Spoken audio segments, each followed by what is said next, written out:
Hello, everybody. Welcome to the Statistics Solutions webinar on Chapter 1. Okay, in the chat box, you see now we have some links that are coming in. And these are links where you can schedule appointments with us to see what we offer, to see what we offer is right for you. Also, a link to our website with free resources. These are like chapter guidelines and blogs and all kinds of resources that are free on our website. Also, you will get a copy of this webinar sent to you. And the webinars are also archived on our website. This webinar will be, as well as other ones, but again, we'll receive it. A couple of things before we get started. If you have any questions as we go along, we're going to have a question and answer session at the end. So just hold your questions, or if you want to type them into the question and answer box or the chat box so you don't forget them as we go along, that's fine. I'll just get to them at the end. I think that's it. Okay, let's get started.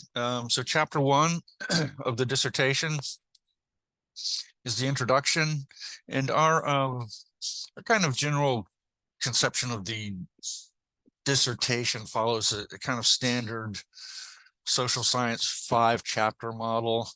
There are other models where they might be 6 or 7 chapters for different schools, but the 5-chapter one is pretty standard, which includes chapter 1 being the introduction, and chapter 2 being the literature review, chapter 3 being the methods, chapter 4 is the results, where you present your results, and chapter 5 is your discussion, where you discuss the results. So the first chapter, chapter 1, the introduction, it's kind of think of this as the blueprint for your study. This is going to, answer some fundamental questions. It's going to answer the what your study is about, what it's on. It's going to answer the why. Why conduct your study? Why is it important? Why is it valuable? So that's going to correspond a lot to the research problem. And it's going to answer some of the how. In other words, how are you going to conduct it? How are you going to do what you're going to do? Chapter 3 is where you talk a lot about the how. It's, your methods, right? What you're going to do, how you're going to do it. So one has a kind of has some sections that usually involve methods. So there's some discussion of the how in the chapter 1, but again, that gets much more worked out in the chapter 3. So those are the fundamental components, the what, the why, and the how for chapter 1. It's going to kind of set the stage for the rest of the study. Like I said, it's going to kind of be the blueprint. This is what you're going to do. This is why you're going to do it. And there's some information about how you're going to do it. So let's go to what we're going to talk about today. And this corresponds with the typical sections that are found in chapter 1. We have a general guideline or a general template. And we do have templates available on our website. Again, they're general, but they correspond pretty well with the expected sections and the expected features in the chapters. But I always recommend that if you haven't already, obtain your school's guidelines or template or checklist if they have one, because that is what they will be holding you to. That was what they're going to be expecting you to follow. Again, this will work as a good general guideline, and sometimes schools don't have templates. So again, you can use this as a general guideline if you don't have one. Or sometimes you can, through ProQuest, which you can access through your university library. ProQuest publishes dissertations, so you can always obtain a dissertation from your school, kind of close to in your area. if you don't have a template, so you can have an example of what people from your school, how they've structured their dissertation. And that's good anyway. Even if you already have a template and you don't need it for that. It's always good to have an example or two on hand, just to see how people sometimes handle these sections, because use your resources. You can get your chairs assistance, you can get assistance from us, you can use free resources on the internet, but sometimes there's just no better help than having an example to see what somebody else did. So I encourage you to do that. So let's get started. So the introduction to the introduction chapter, right? So this is going to introduce and describe the topic of your study. The introduction is usually pretty short because there's a section after this called the background, and that's where you're going to kind of catch the reader up on the issue, right? And the research on the issue, and what's the research that's been conducted on the issue, and what still needs to be done. So the introduction is really just that. It's an introduction. So what you want to do is usually studies stem from some kind of social or organizational problem, right? The example, I don't know, that always comes to mind to me is, let's say we have a problem with special education teachers leaving the field, right? There's a lack of special education teachers. There's a shortage. They're leaving the field. That's your organizational problem, right? So to catch the reader's attention, you want to state that problem up front. You want to support it either with a peer-reviewed source or statistics, right? If you can find statistics to get the reader's attention about the number of special education teachers leaving the field, that's great.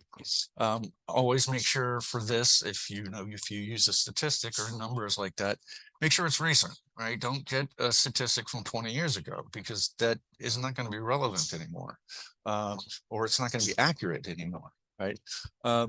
So you can use a number of statistics, make sure it's recent. So lay out what the problem is, first of all, that you're looking at. And then you want to introduce the research problem as well. So, and I know this is two problems, right? The organizational problem or the social problem, and then the research problem. What's the difference?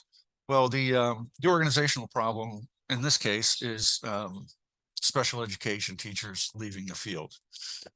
The research problem is the research that you're going to conduct to address that problem. And so there's probably quite a bit of research out there on why special education teachers leave the field. So what makes yours different?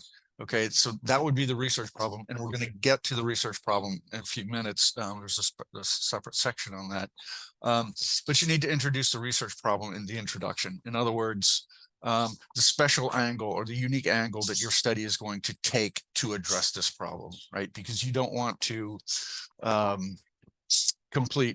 conduct research on something in a way that we already know. If you ask your research question, if we already have that information, you're going to have to change a little bit or alter it. But again, we can get to that in a minute. So anyway, here, you want to introduce your research question. What is the issue in the research or the gap, right? So how is your study designed to fill that gap in the research? Why is your study needed, right? You want to talk a little bit about that. And again, a lot of this is going to get explained in much more depth throughout the chapter. So you just want to kind of introduce it, right? State what is needed to address the research problem, right? So how is your study is designed to address this research problem? So at the end of the introduction, and again, this is like probably less than a page, so you're going to have to be concise. The reader should know what you're studying, right? You're studying nutritional special education teachers, and why. Obviously, problem is that they're leaving, but why is your study necessary to address that issue? What are you going to be doing differently from previous studies? So you want to highlight that too. And like I said, this is going to be worked out more later. You can also in this section with a preview of the chapter. So in other words, a preview of the sections that are going to come. And when I say preview, I just mean kind of list the sections. This chapter will contain sections on, you know, the theoretical framework, the research questions, etc. All right, so moving into the background. So the background is, this is going to be a little longer. This is probably going to be a few pages, because here is where, after you've introduced the problem, the research problem, what you're going to be doing while your study is needed, this is where you kind of start to flesh things out for the reader, right? So this is where you catch the reader up on the issue, right? And not only on the issue itself, but on research on the issue, right? So it's going to be a little historical. And what you wanted to do is review research on the problem to date and the problem itself. Okay, so here's kind of when researchers started to notice, or practitioners started to notice, the decline in special education teachers. This is when it became a problem. Here's some of the research, the early research that was conducted on it, and you can move chronologically here because it's a background, and it's you know, you're giving a kind of a historical, a bit of a historical account. So, you know, focus on some of the major research that has gone before, because part of what you want to do in this section is to catch the reader up, and yourself too, because you're going to be learning this along the way. You have to know the background of the issue, right? You have to know and you have to kind of have a sense of the background of the research that's been conducted on it. And so this is what you're providing in the background to the reader, so to catch them up. Here's where the problem started. Here's where it's been. Here's some of the important research that's been conducted on it. In other words, here's what we know about the topic from the research that exists. And by doing that, you should also highlight what's not in the research, and hence the need for your study, right? So we have to see what's in the research to be able to see what's not in the research. And that's where your study comes in, right? That's where your study is designed to kind of fill that gap, or the research problem. Right, so focus on major trends in the research, what is known about the topic, and with where the research on the topic stands, right? What we know, and also highlight the gap, what we don't know, what is needed, and hence that's where your study comes in. And so that should kind of lead into the research problem, right, which is a more focused discussion of the actual research problem. So the first question we need to answer is, what is a research problem? Because it's kind of fundamental. You hear it a lot, and but I found out people usually have kind of a hazy, they kind of think they know what it means, but then when you press them, they're not real sure. So let's just kind of define the research problem. It's just like it sounds. It's a problem, or it's an issue in the research, right? So it can be a gap. A gap is a kind of research problem. It's not the only kind, but it's one of the more common kinds. So a gap is a research problem. Let's just take that. That is where we don't have information on something, right? Where there's just kind of a lack of, you know, we don't know. You know, people haven't really studied it. So that's what a gap is. The other kinds of research problems might be, let's say, for our example, special education teachers leaving the field. Let's say we have a lot of qualitative research on that, right? We have a lot of qualitative information, like in depth, talking to people, but we don't have much quantitative to see if these constructs and these ideas that they talk about, you know, are connected, or there's relationships between the constructs. There's not a lot of quantitative or statistical information about it. That would be a kind of research problem. Or maybe it's the reverse. We have a topic and we have a lot of quantitative research on it. We have a lot of numbers and statistics. We don't have much qualitative research on it. We don't have what people think and what they feel and what they experience. So we need more qualitative research. That's a kind of research problem. There could be quite a bit of research on a certain topic, but we haven't studied it in relation to a specific population of people, right? Or we haven't applied a specific theory that might be better to understand it than other theories. So those would be kinds of research problems too. And again, a gap is to go back to the gap, that's another one that's seems to be a common one.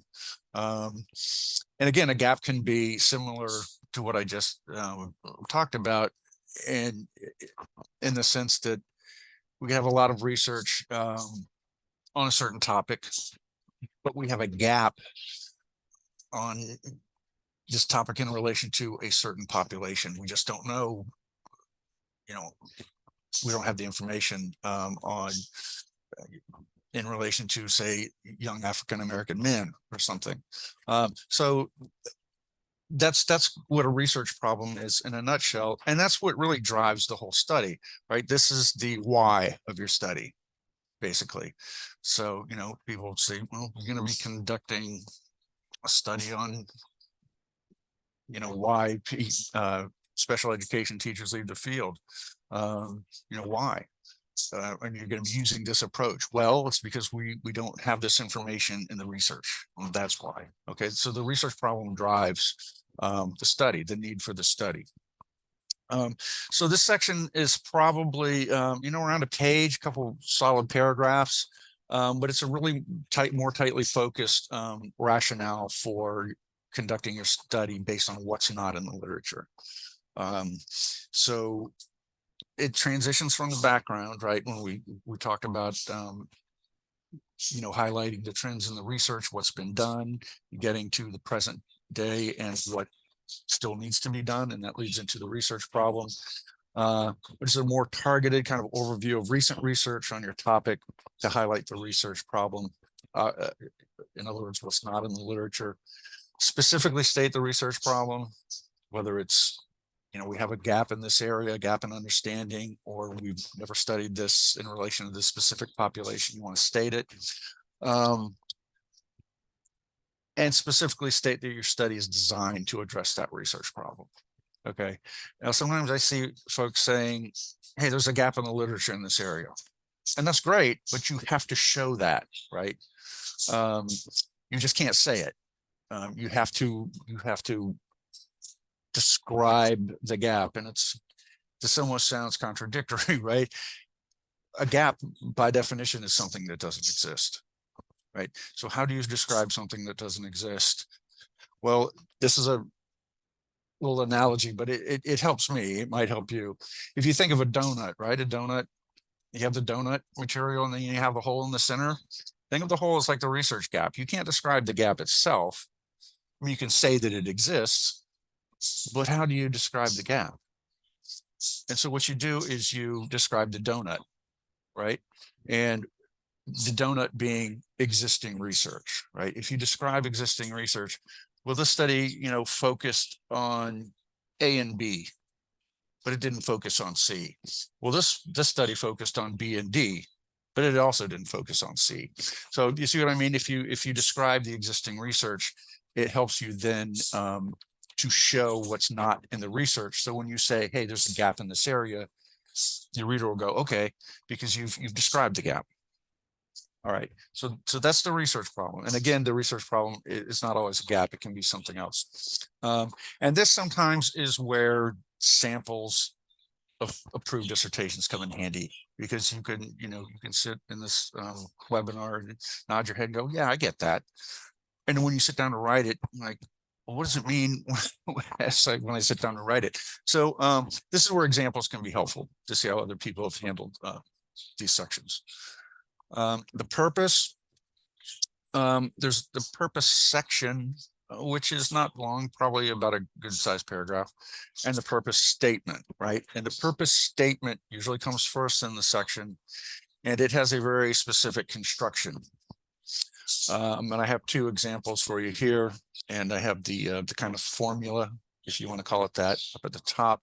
The purpose of this approach design study is to examine, explore variables or concept in sample setting, right? That's the kind of formula you want to follow. So for an example would be the purpose of this quantitative approach correlational design study is to examine.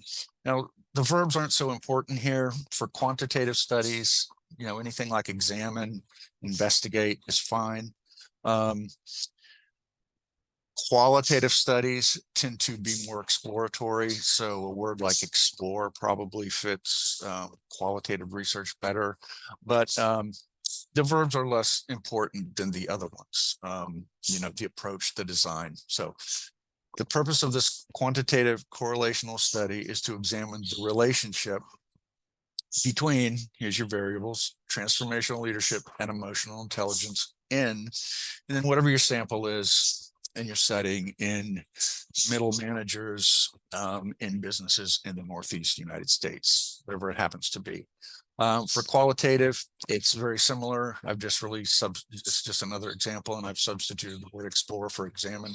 The purpose of this generic qualitative, so that's the approach and the design study, is to explore the challenges of African American women as they advance into positions as university presidents, and then whatever sample or setting would be. So that is the construction of the purpose statement that you are usually expected to follow. I mean, if you put it like that, you should have no problem with the purpose statement. The rest of the section just includes usually information about your variables. If you need to like give a quick conceptual definition of your variables, you can do that. You can talk about the instrument. If it's quantitative, you can talk a little bit about the instruments you're going to use. You don't need to go into depth about them. But you know, say transformational leaders, the MLQ questionnaire will be used to measure transformational leadership, and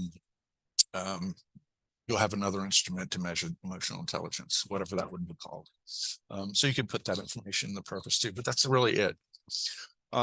Another note about the purpose statement itself. Once the purpose of your study and the research questions are kind of nailed down, they're locked down, and your chair is happy with it, and they're approved, your purpose statement doesn't change, right? Because it is the description of your study. It's like the nutshell description of what you're doing in your study.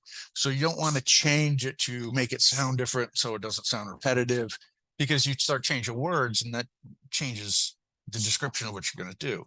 So the purpose statement stays the same. So if you need to mention the purpose again later in your dissertation, whenever you mention again later, you should copy and paste it. It should stay the same. The research questions, again, once they've been approved, same thing. If you have to mention those another time throughout the study, don't change them. They stay the same. Now, having said that, those are the only two components you can do that with. You shouldn't be copying and pasting other sections, you know, one section from chapter 1 into a section in chapter 2. I mean, if you need to repeat information, just rephrase it, but you get a pass with the purpose statement and the research questions. Okay. Research questions, we're not going to talk about how to develop them. That would be something covered in a methodological seminar, but just suffice it to say that usually they appear here, and these are the questions that guide your study, right? They guide the information that you're looking to get, right? They guide their overall investigation of, you know, what you're hoping to find. The research problem is the why, you know, why you're doing it. This is kind of describes what you're doing. Just a real quick note here. If you're doing qualitative study, know the difference between research questions and interview questions. All right, they're different. Research questions are the overall guiding questions that guide your investigation. Interview questions are a set of questions that you will ask your participants in your interviews. So research questions and interview questions in qualitative studies are different. All right. Theoretical framework. This is a tricky section. It's not that hard to understand. It's just sometimes finding an appropriate theory, knowing exactly what it is. Some people struggle with it, which is understandable because you've never been here before. And then sometimes there's something called a conceptual framework, and it's like, which one do you need, or do you need them both? So let's kind of define it. Let's define the two different versions, and then we'll talk a little bit about how to handle this section. A theoretical framework is really just a theory or a set of theories that helps theoretically guide your study. It gives your study kind of a theoretical foundation. And what does that mean? I mean, let's say if you were you're studying emotional intelligence as one of your variables. Well, there's theories of emotional intelligence, right? So those theories are going to help kind of guide you, but they're also going to help explain things, because that's what theories do. They explain phenomena. They explain things. And when you get to chapter 5, you're going to have to interpret your findings, right? And so theories are going to help you interpret that. Because if you get just once you get your results and your data, it's like, okay, what do I say about it? Your theories are going to be able to help you. Like, so the theory of emotional intelligence has certain premises and certain tenets to it, which those things can help you understand what you found. So the theoretical framework, if you're doing quantitative study, and theoretical frameworks, the theoretical framework is most commonly associated with quantitative studies. All right. And so if you're doing a quantitative study, you would need a theoretical framework. And sometimes it's pretty easy to get your theory. So if you're studying, let's say, transformational leadership and emotional intelligence, your theoretical framework would basically be comprised of a theory of transformational leadership and a theory of emotional intelligence. Pretty simple, right? I mean, that these variables often have theoretical foundations. And to go a little deeper, so you're going to use the two theories, right? Because you have the two variables, and together they would constitute your theoretical framework, right? So which theory of emotional intelligence do you pick? I mean, there's several, right?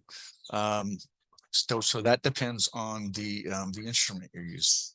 So let's just say, and there's several of those. So you're going to have to choose an instrument that best aligns with what you want to find out based on your research questions, right? So let's just say it's Goldman's instrument. And again, there's several instruments, but you've decided that Goldman's is more appropriate than the other ones. So you're going to use Goldman's instrument for emotional intelligence. Fine. You then should use Goldman's theory of emotional intelligence. Okay, you see how that aligns? So you don't want to use Goldman's instrument and use somebody else's theory, right? Because these instruments have theoretical foundations. So you want to use a theory that's associated with that instrument, because the instruments will often have components or scales, right? So Goldman's instrument has 4 scales because it measures the 4 components of his theory of emotional intelligence. His theory then will contain those 4 components, right? If you go to somebody else's theory, it may contain different components, right? Because people have different understandings or interpretations of the construct. So quantitative, go with the theoretical framework and make sure your theories align with your variables and align with the instruments that you're going to use. Conceptual framework. What's conceptual framework? Where it's really just the same thing, except you may not be using full-blown theories, but rather concepts from the literature. And conceptual frameworks are more commonly associated with qualitative studies. Qualitative studies are exploratory typically, they're inductive. So you don't need a theory kind of usually at the beginning to kind of, I don't know, interfere with what you want to get from the participants. You want participants' words to kind of speak for themselves. And then you're going to kind of make conclusions based on those specifics. So a conceptual framework is fine. So if you're going back to our example here for the purpose, so let's just say you're doing a,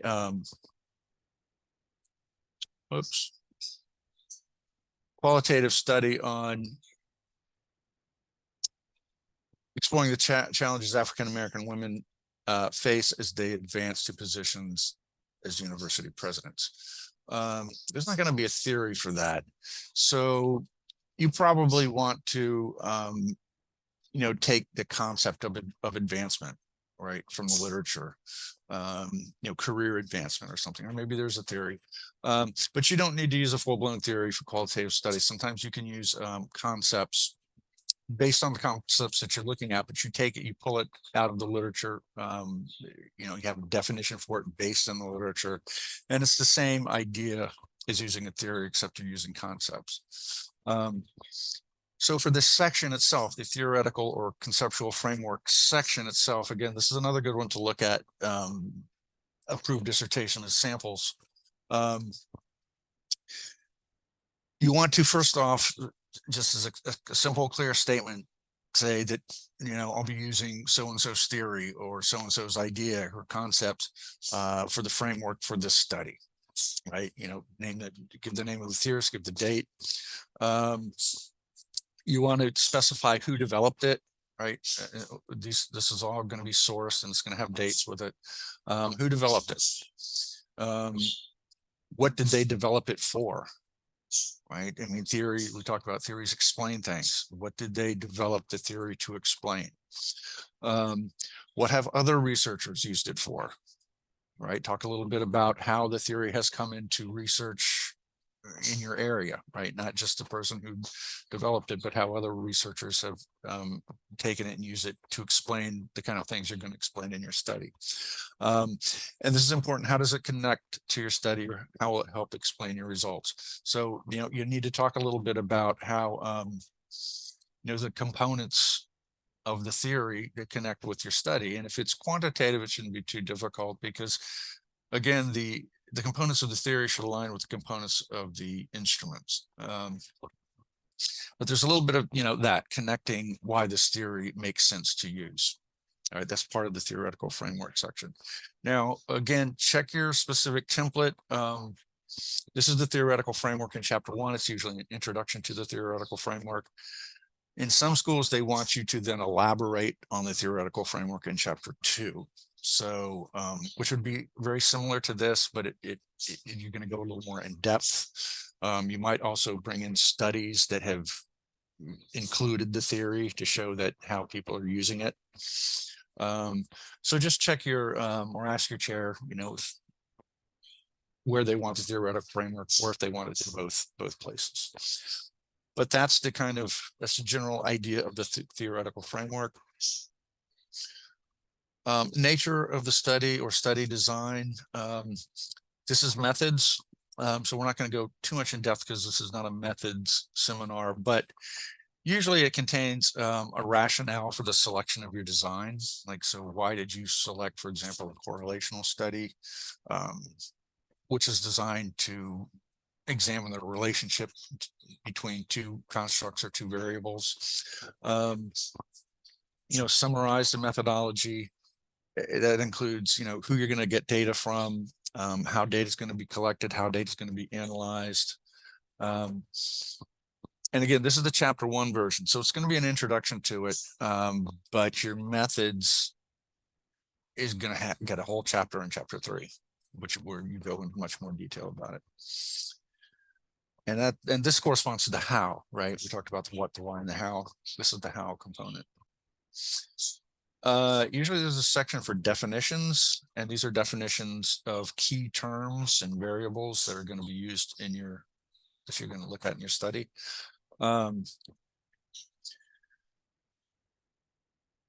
Okay, a few things to note here. I mean, it's not a difficult section, but you can just start the section with a simple sentence that says something like, the following terms are defined for use in the study, period. And that's it. And then go into your definitions. Order them alphabetically. Don't just don't put them on there randomly. Order them alphabetically.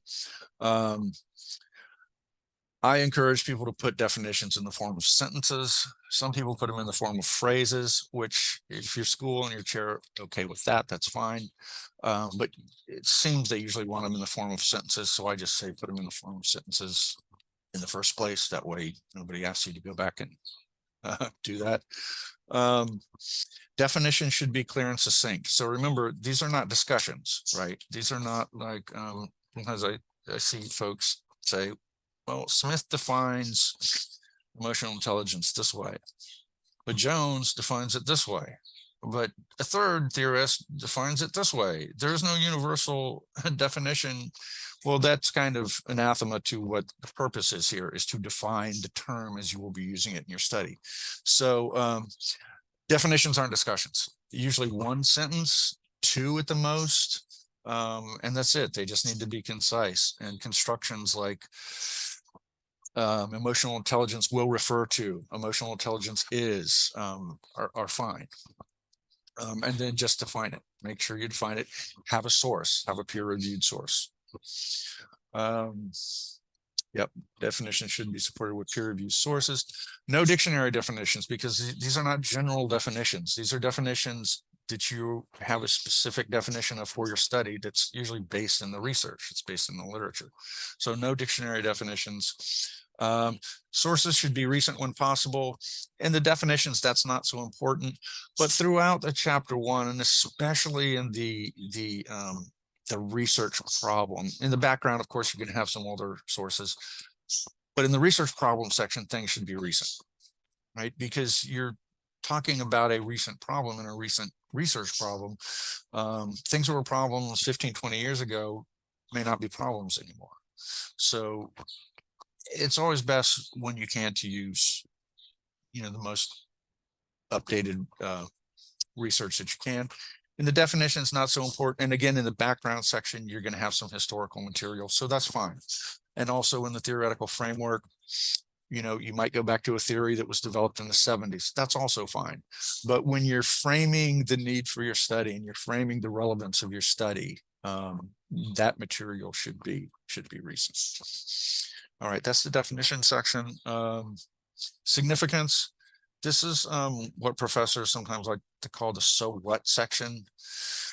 So you're studying, so you're conducting a study on why special education teachers leave the field. So, right, and they're not being, combative or glib. They're just, this is a section where you need to talk about the value of your findings, or the potential value of your findings, right?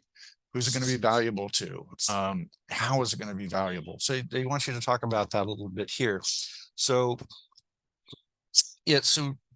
researchers don't just conduct studies. Well, this study's never been conducted before on this. Okay, great. But what is it going to tell us? Why is it important to have this information? That's the other part of that question, and that's what the significance is about. So you want to discuss, usually there's two prongs to this.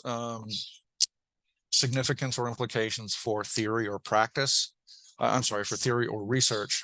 And then the second one would be significance or implications for practice. So it's okay to put this in two subsections, or have, separate paragraphs for each one. But you want to talk about how can your findings, how might they contribute to the research? How might they advance the research?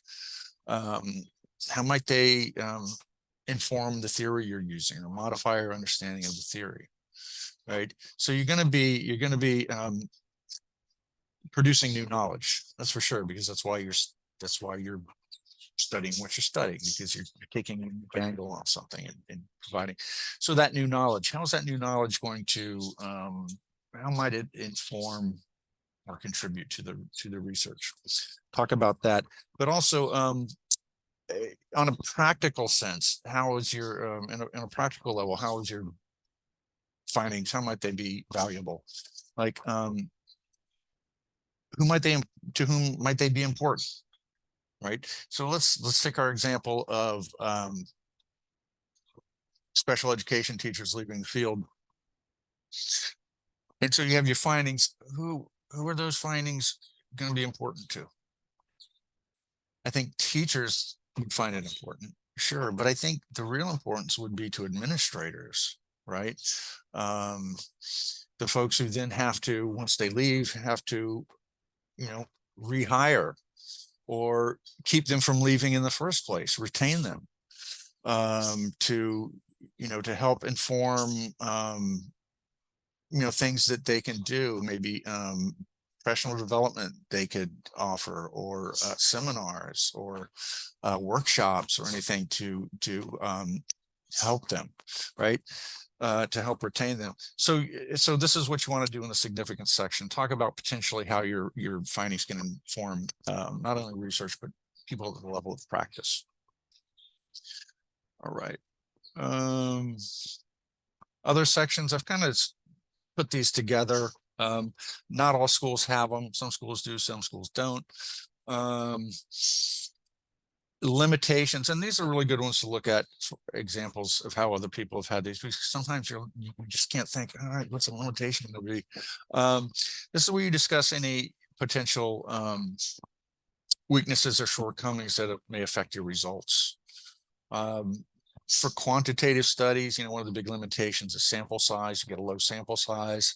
You know, if there's any kind of risk that you think you may not be able to get enough participants, you may want to mention that. For qualitative studies, limitations can include researcher bias. Let's just say you're really close to the topic and it's hard for you to kind of disentangle yourself from it. Researcher bias is a potential limitation. And if you put that in there, usually they want you to talk a little bit about steps that you will take to help mitigate researcher bias. Sometimes if studies are very kind of on topics that are very sensitive, like let's say sexuality, sometimes weight, there's sometimes a social desirability bias can sometimes be a limitation. And that means that, again, it usually happens with, you know, sensitive topics. People may not respond truthfully. They may respond in ways that put them in a good light. Like, you know, they don't want to tell you exactly their exact weight. They don't want to discuss details of sexuality, whatever. So that's a potential too, the social desirability bias. So you would just kind of mention that and explain it.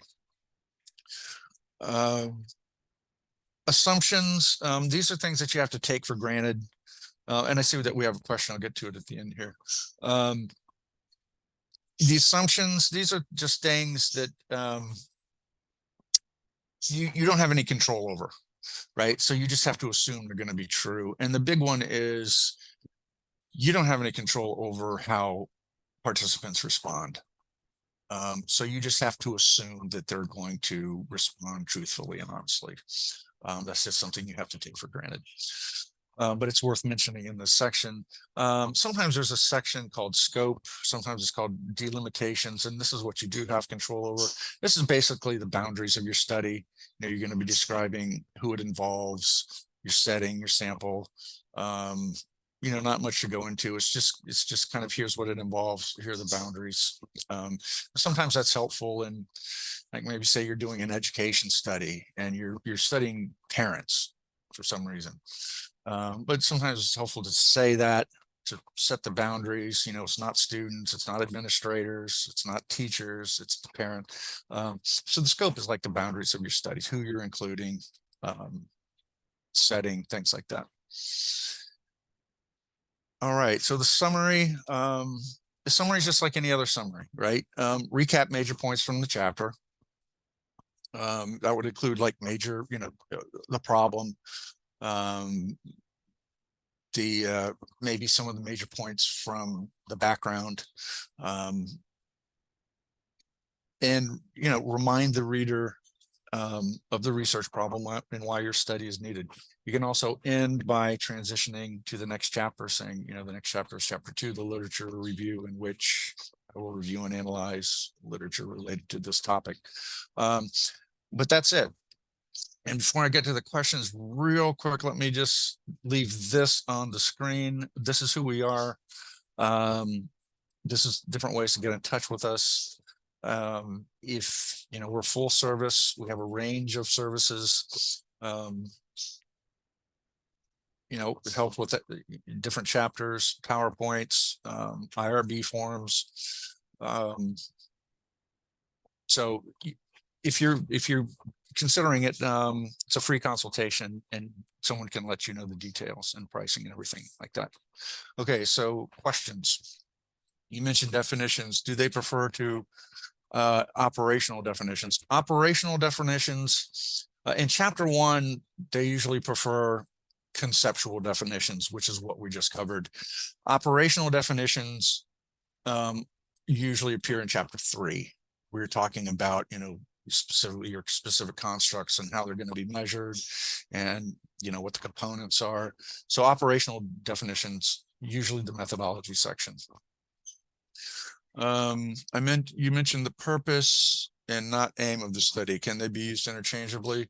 Yeah, I think so. Because sometimes I see schools have something like the aim of the study. Yeah, I think the aim and the purpose are pretty much synonymous. Yeah. It's kind of what you're going to be doing. It's your objective, and it's kind of nutshells to study. So sure. Great. Did that help? Any other questions?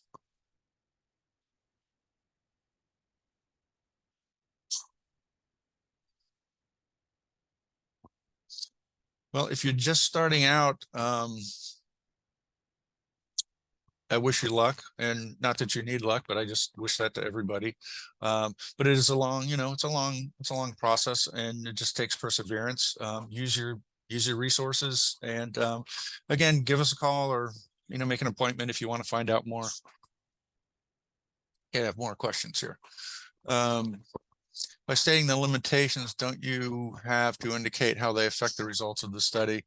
Yeah, that's helpful, because that is the whole idea of a limitation. A limitation is not just like a challenge, right? It was hard to, you know, to get all my participants, but I finally got them. That's a challenge. It's not really a limitation, right? So a limitation is something that would has the potential to affect your results. Correct. The cost of services, I don't know that, but you can talk to somebody. You can make an appointment to talk to somebody using any of these contact options, and they can inform you about the costs. Great. Anything else? Great. And I also want to remind you that we run webinars on other chapters and other topics, including methods. So, you know, check our webinar schedule. All right, everybody. Thank you for coming. Good luck. Take care.